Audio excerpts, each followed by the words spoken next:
Assalamualaikum warahmatullahi wabarakatuh. Kami dari kelompok 8 akan mempresentasikan hasil diskusi kami tentang akuntansi transaksi salam. Sebelumnya, perkenalkan anggota dari kelompok 8. Saya Arif Wahyu Pemuji sebagai moderator sekaligus penyaji, kemudian Nurun Nihaya sebagai penyaji, dan yang terakhir Helia Ramahati sebagai penyaji. Untuk mempersingkat waktu, selanjutnya saya serahkan ke penyaji. Pengertian salam. Menurut PSAK 103 mendefinisikan salam sebagai akad jual beli barang pesanan atau muslamfih dengan pengiriman di kemudian hari oleh penjual atau musam ilahi dan pelunasannya dilakukan oleh pembeli atau al-muslam pada saat akad disepakati sesuai dengan syarat-syarat tertentu. Untuk menghindari risiko yang merugikan, pembeli boleh meminta jaminan dari penjual. Bank dapat bertindak sebagai penjual kemudian memesan kepada pihak lain untuk menyediakan barang pesanan dengan cara salam, maka hal ini disebut dengan salam paralel. Jenis salam dibagi menjadi dua, yang pertama ada salam, yang kedua ada salam paralel. Nah, untuk salam itu adalah transaksi jual beli di mana barang yang diperjanjikan belum ada ketika transaksi dilakukan. Pembeli melakukan pembayaran di muka, sedangkan penyerahan barang baru dilakukan di kemudian hari. Dan untuk salam paralel, melaksanakan dua transaksi salam yaitu antara pemesan, pembeli, dan penjual, serta antara penjual dengan pemasok atau pihak ketiga lainnya. Hal ini terjadi ketika penjual tidak memiliki barang pesanan dan memesan kepada pihak lain untuk menyediakan barang pesanan tersebut. Karakteristik salam. Dalam Fatwa Dewan Syariah Nasional nomor 5/DSN MUI /4/2000 tentang jual beli salam dijelaskan ketentuan salam meliputi: yang pertama ada ketentuan tentang pembayaran, yang kedua ada ketentuan tentang barang, yang ketiga ada ketentuan tentang salam paralel, dan yang keempat ada penyerahan barang sebelum pada waktunya, dan yang kelima ada pembatalan kontrak. Ketentuan tentang pembayaran. Yang pertama, itu ada alat bayar harus diketahui jumlah dan bentuknya, baik berupa uang, barang, atau manfaat. Yang kedua, ada pembayaran harus dilakukan pada saat kontrak disepakati. Yang ketiga, ada pembayaran tidak boleh dalam bentuk pembebasan utang. Selanjutnya ada ketentuan tentang barang. Yang pertama, harus jelas ciri-cirinya dan dapat diakui sebagai hutang. Yang kedua, harus dapat dijelaskan spesifikasinya. Yang ketiga, ada penyerahannya dilakukan kemudian. Yang keempat, waktu dan tempat penyerahan barang harus ditetapkan berdasarkan kesepakatan. Yang kelima, pembeli tidak boleh menjual barang sebelum menerimanya. Yang keenam, tidak boleh menukar barang kecuali dengan barang sejenis sesuai kesepakatan. Selanjutnya ada ketentuan tentang salam paralel.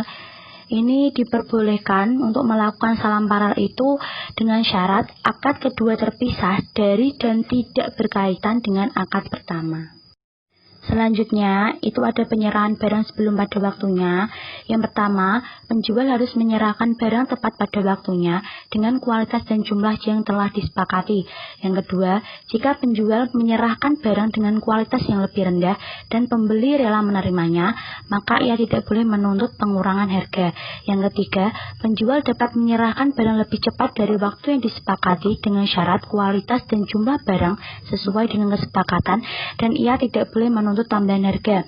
Yang keempat, jika semua atau sebagian barang tidak tersedia pada waktu penyerahan atau kualitasnya lebih rendah dan pembeli tidak rela menerimanya, maka ia memiliki dua pilihan. Yang pertama, membatalkan kontrak dan meminta kembali uangnya. Yang kedua, menunggu sampai barang tersedia. Baik, selanjutnya yaitu pembatalan kontrak. Pada dasarnya, pembatalan salam boleh dilakukan selama tidak merugikan kedua belah pihak. Dalam PSAK 103 tentang akuntansi salam, dijelaskan karakteristik salam dalam paragraf 5-10. Yang pertama, entitas dapat bertindak sebagai pembeli dan atau penjual dalam suatu transaksi salam. Salam paralel dapat dilakukan dengan syarat akad antara lembaga keuangan syariah dan produsen terpisah dari akad antara lembaga keuangan syariah dan pembeli akhir. Dan kedua akad tidak saling bergantung atau ta'alluq. Spesifikasi dan harga barang pesanan disepakati oleh pembeli dan penjual di awal akad. Barang pesanan harus diketahui karakteristiknya secara umum yang meliputi jenis, spesifikasi teknis, kualitas, dan kuantitasnya. Alat pembayaran harus diketahui jumlah dan bentuknya, baik berupa kas, barang, atau manfaat. Transaksi salam dilakukan karena pembeli berniat memberikan modal kerja terlebih dahulu untuk memungkinkan penjual atau produsen memproduksi barangnya. Barang yang dipesan memiliki spesifikasi khusus atau pembeli ingin mendapatkan kepastian dari penjual. Transaksi salam diselesaikan pada saat penjual menyerahkan barang kepada pembeli. Selanjutnya, dasar hukum transaksi salam. Sumber hukum akad salam ada dua. Yang pertama dalam Al-Quran, surah Al-Baqarah ayat 282, yang artinya, "Hai orang-orang yang beriman, apabila kamu bermuamalah tidak secara tunai untuk waktu yang telah ditentukan, hendaknya kamu menuliskannya dengan benar." Dan yang kedua, dalam hadis Nabi yang diriwayatkan oleh Ibnu Abbas, yang artinya, barang siapa yang melakukan salaf atau salam, hendaknya ia melakukan dengan takaran yang jelas dan timbangan yang jelas pula untuk jangka waktu yang diketahui. Rukun dan ketentuan akad salam. Yang pertama, harus ada pelaku yang terdiri atas penjual dan pembeli. Adapun kedua belah pihak harus cakap dalam hukum dan balik. Yang kedua, objek akad berupa barang yang akan diserahkan dan modal salam. Yang ketiga, adanya ijab qabul atau serah terima. Keuntungan dan manfaat akad salam. Yang pertama, untuk pembeli biasanya mendapatkan keuntungan berupa jaminan untuk mendapatkan barang sesuai dengan yang dibutuhkan dan pada waktu yang diinginkan. Yang kedua, mendapatkan barang dengan harga yang lebih murah bila dibandingkan dengan pembelian pada saat ia membutuhkan kepada barang tersebut. Sedangkan penjual juga mendapatkan keuntungan yang tidak kalah besar dibanding pembeli. Di antaranya, mendapatkan modal untuk menjalankan usahanya dengan cara-cara yang halal, sehingga ia dapat menjalankan dan mengembangkan usahanya tanpa harus membayar bunga. Yang kedua, penjual memiliki keleluasaan dalam memenuhi permintaan pembeli.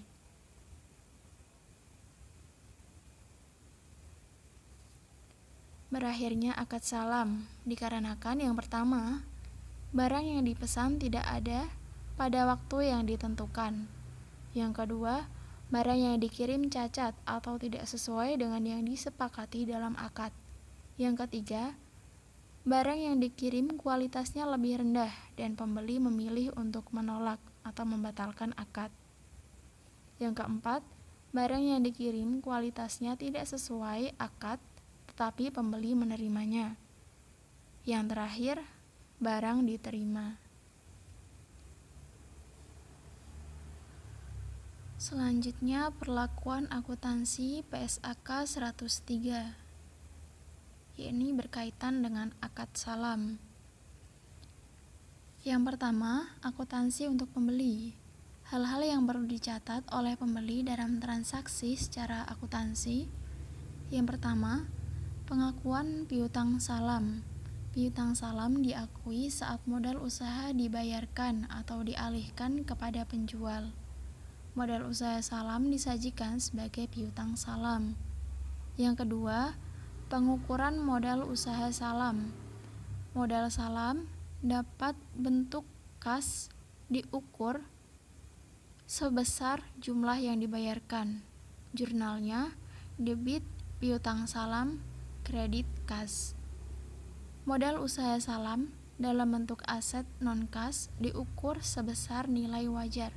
Selisih antara nilai wajar dan nilai tercatat modal usaha non-kas yang diserahkan diakui sebagai keuntungan atau kerugian pada saat penyerahan modal usaha tersebut. Yang pertama, pencatatan apabila nilai wajar lebih kecil dari nilai tercatat. Jurnalnya, debit piutang salam, kerugian debit, dan kredit aset non-kas. Yang kedua, pencatatan apabila nilai wajar lebih besar dari nilai tercatat. Jurnalnya, debit piutang salam, aset non-kas kredit, dan keuntungan kredit.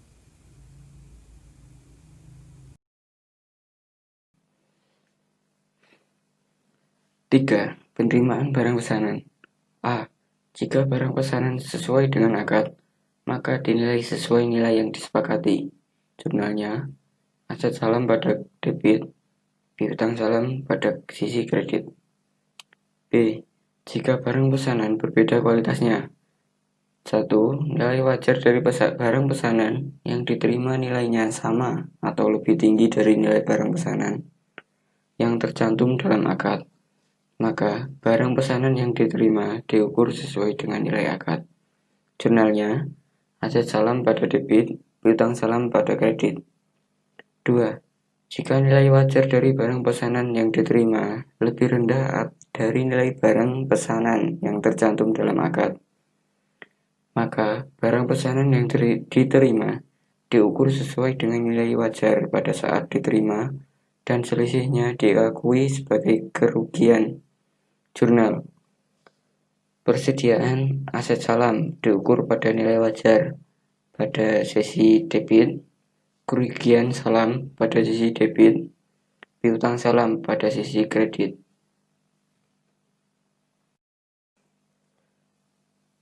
C. Jika pembeli tidak menerima sebagian atau seluruh barang pesanan pada tanggal jatuh tempo pengiriman, maka 1. Jika tanggal pengiriman diperpanjang, maka nilai tercatat piutang salam sebesar bagian yang belum dipenuhi sesuai dengan nilai yang tercantum dalam akad, dan jurnal atas bagian barang pesanan yang diterima. Aset salam sebesar jumlah yang diterima pada sisi debit, piutang salam pada sisi kredit. 2. Jika akad salam dibatalkan sebagian atau seluruhnya, maka piutang salam berubah menjadi piutang yang harus dilunasi oleh penjual sebesar bagian yang tidak dapat dipenuhi. Jurnalnya, piutang lain-lain penjual pada sisi debit, piutang salam pada sisi kredit. 3. Jika akad salam dibatalkan sebagian atau seluruhnya, dan pembeli mempunyai jaminan atas barang pesanan, serta hasil penjualan jaminan tersebut lebih kecil dari nilai piutang salam, maka selisih antara nilai tercatat piutang salam dan hasil penjualan jaminan tersebut diakui sebagai piutang kepada penjual. Asumsi yang menjual barang jaminan adalah pembeli. Jurnalnya, kas pada sisi debit, piutang lain-lain penjual pada sisi debit, piutang salam pada sisi kredit. D. Jika hasil penjualan jaminan tersebut lebih besar dari nilai tercatat piutang salam, maka selisihnya menjadi hak penjual. Kas pada sisi debit, utang penjual pada sisi kredit, piutang salam pada sisi kredit. 4. Denda yang diterima dan diberlakukan oleh pembeli diakui sebagai bagian dana kebajikan. Jurnalnya, dana kebajikan, kas, pada sisi debit, dana kebajikan, pendapatan denda pada sisi kredit. 5. Penyajian. A. Pembeli menyajikan modal usaha salam yang diberikan sebagai piutang salam. B. Piutang yang harus dilunasi oleh penjual karena tidak dapat memenuhi kewajibannya dalam transaksi salam disajikan secara terpisah dari piutang salam. C. Persediaan yang diperoleh melalui transaksi salam diukur sebesar nilai terendah, biaya perolehan atau nilai bersih yang dapat direalisasi. Apabila nilai bersih yang dapat direalisasi lebih rendah dari biaya perolehan, maka selisihnya diakui sebagai kerugian. 6. Pengungkapan. Besarnya modal usaha salam, baik yang dibiayai sendiri maupun yang dibiayai secara bersama-sama dengan pihak lain. B. Jenis dan kuantitas barang pesanan. C. Pengungkapan lain sesuai dengan PSAK nomor 101 tentang penyajian laporan keuangan syariah. Akuntansi untuk penjual. 1. Pengakuan kewajiban salam. Kewajiban salam diakui pada saat penjual menerima modal usaha salam. Modal usaha salam yang diterima disajikan sebagai kewajiban salam. 2. Pengukuran kewajiban salam. Jika modal usaha salam dalam bentuk kas diukur sejumlah yang diterima. Jurnalnya, kas pada sisi debit, utang salam pada sisi kredit. Jika modal usaha salam dalam bentuk aset non-kas diukur sebesar nilai wajar, jurnalnya, aset non-kas nilai wajar pada sisi debit, utang salam pada sisi kredit. 3. Kewajiban salam dihentikan pengakuannya atau di-recognition pada saat penyerahan barang kepada pembeli, jurnalnya, utang salam pada sisi debit, penjualan pada sisi kredit.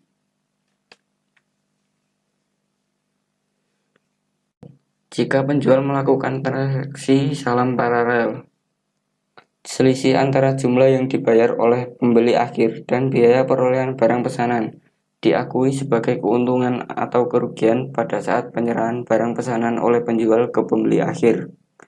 Jurnal ketika membeli persediaan. Aset salam pada sisi debit, kas pada sisi kredit. Pencatatan ketika menyerahkan persediaan. Jika jumlah yang dibayar oleh pembeli akhir lebih kecil dari biaya perolehan barang pesanan. Jurnalnya, utang salam pada sisi debit, kerugian salam pada sisi debit, aset salam pada sisi kredit. Pencatatan ketika menyerahkan persediaan. Jika jumlah yang dibayar oleh pembeli akhir lebih besar dari biaya perolehan barang pesanan. Utang salam pada sisi debit, aset salam pada sisi kredit, keuntungan salam pada sisi kredit. 5. Pada akhir periode pelaporan keuangan, persediaan yang diperoleh melalui transaksi salam diukur sebesar nilai terendah biaya perolehan atau nilai bersih yang dapat direalisasi. Apabila nilai bersih yang dapat direalisasi lebih rendah dari biaya perolehan, maka selisihnya diakui sebagai kerugian. 6. Penyajian. Penjual menyajikan modal usaha salam yang diterima sebagai kewajiban salam. 7. Pengungkapan. A. Piutang salam kepada produsen dalam salam paralel yang memiliki hubungan istimewa. B. Jenis dan kuantitas barang pesanan. C. Pengungkapan lain sesuai dengan PSAK nomor 101 tentang penyajian laporan keuangan syariah. Terima kasih. Sekian presentasi dari kelompok 8. Apabila ada kesalahan, kami mohon maaf. Wassalamualaikum warahmatullahi wabarakatuh.